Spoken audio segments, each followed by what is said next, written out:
दर्शकों नमस्कार। सबक समाचार में आपका स्वागत है। महेश सिंह का अभिवादन स्वीकार करिए। दर्शकों, उत्तर प्रदेश या फिर फतेहपुर जनपद से जुड़ी हर खबरें, चाहे राजनीति से के क्षेत्र की हो या फिर सामाजिक क्षेत्र की हो या सामाजिक सरोकार की हो, हर खबरों से हम रोज आपको रूबरू कराते हैं और यह भी बताने की कोशिश करते हैं कि मौजूदा समय में सियासत किस तरीके से अपना रंग दिखा रही है, प्रशासनिक अफसर क्या कर रहे हैं, यानी हर खबर पर हमारी पैनी नजर रहती है।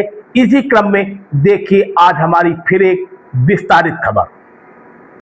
उत्तर प्रदेश की राजनीतिक कानून व्यवस्था और हालिया घटनाओं को लेकर ऑल इंडिया मुस्लिम जमात के राष्ट्रीय अध्यक्ष मौलाना शहाबुद्दीन रजवी ने कई अहम बयान दिए हैं। उन्होंने मुख्यमंत्री योगी आदित्यनाथ के कानून व्यवस्था संबंधित दावों का समर्थन किया। वहीं गाजियाबाद में मदरसों पर हुई कार्रवाई को अन्यायपूर्ण बताया। साथ ही जिलों के नाम बदलने की राजनीति पर भी अपनी राय रखी।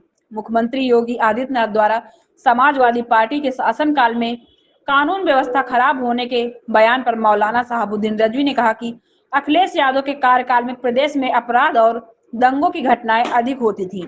उन्होंने कहा कि योगी सरकार ने अपराधियों पर काफी हद तक नियंत्रण स्थापित किया है और गुंडागर्दी, लूट खसोट जैसी घटनाओं पर लगाम लगाई है।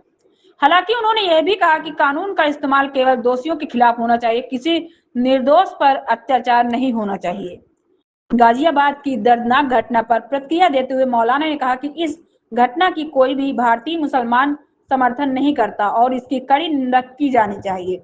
लेकिन घटना के बाद खोड़ा कॉलोनी स्थित 2 मदरसों को सील करने तथा बिजली पानी की आपूर्ति रोकने की कार्रवाई को उन्होंने अन्याय और संविधान के खिलाफ बताया। उनका कहना है कि अल्पसंख्यकों को अपने शैक्षणिक संस्थान संचालित करने का संवैधानिक अधिकार प्राप्त है। जिलों के नाम बदलने के मुद्दे पर मौलाना रजवी ने कहा कि यह परंपरा पहले की सरकारों से चली आ रही है और वर्तमान सरकार भी इसे जारी रखे हुए है। उन्होंने कहा कि केवल नाम बदलने से जनता की तकदीर नहीं बदलती।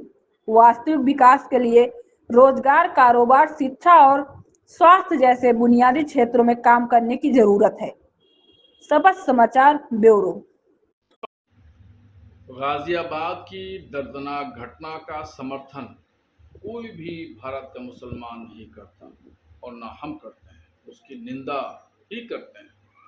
मगर उसके साथ साथ गाजियाबाद की घोड़ा कॉलोनी में 2 मदरसों को सील करना और बिजली की पानी काट देना, ये अन्याय है, नाइंसाफी है और संविधान के विरुद्ध है। संविधान कहता है अल्पसंख्यक अपने शिक्षक संस्थाएं खोल सकते हैं, संचालित कर सकते हैं, तमाम इजाजतें संविधान देता है। मगर गाजियाबाद के पुलिस प्रशासन ने उन मदरसों को सील करके इंसाफ का गला घोटा है और ये नाकाबिल कबूल है। मुख्यमंत्री योगी आदित्यनाथ जी ने अपने भाषण में समाजवादी पार्टी के दौर के शासनकाल का हवाला देते हुए कहा है कि अपराध उन दिनों बहुत उरूज पे था। ये बात बिल्कुल दुरुस्त है।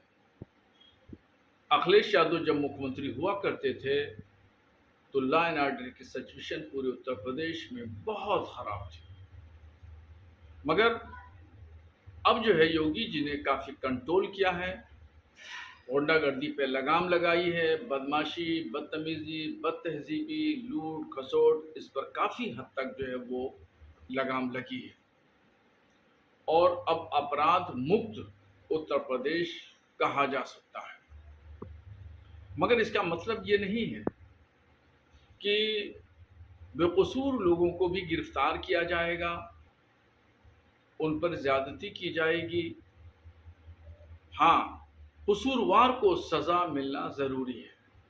समाजवादी पार्टी के शासनकाल में हर महीने किसी न किसी एक शहर में दंगा जरूर होता था, मगर अब उत्तर प्रदेश दंगा मुक्त हो चुका है। आप देख रहे हैं शपथ समाचार।